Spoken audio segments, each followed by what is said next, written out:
লুটেরারা, আজকের রাজাকার যারা এই দেশকে নষ্ট করছে তারা, সেটা কি বোঝার ক্ষমতা আমাদের এত বুদ্ধিভিত্তিক লোকজনের নাই? যখন ওরা বোঝে না, তারা ইচ্ছা করে বোঝে না। তারা কি জানে না যে এইগুলো সুযোগ নিতে পারে সন্ত্রাসীরা?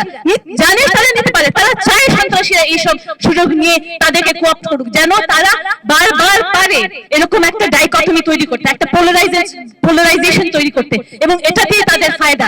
এখানেই আমাদের সাবধান থাকতে হবে যে প্রতিটা ইস্যুকে নিয়ে ওরা যেন বারবার সেই একই ইস্যু, একই পোলারাইজেশনে নিয়ে না যায়। কোনো কিছু চাওয়া যাবে না, কোনো কিছু আবদার করা যাবে না, কিচ্ছু করা যাবে না, সবকিছু আবার চলে যাবে সেই আপনি কি রাজাকার নাকি না। ইচ্ছাকৃত ভাবে আপনারা বুঝবেন না যে কে কতখানি রাগ হলে, কতখানি অভিমান হলে কেউ বলতে পারে আমি রাজাকার।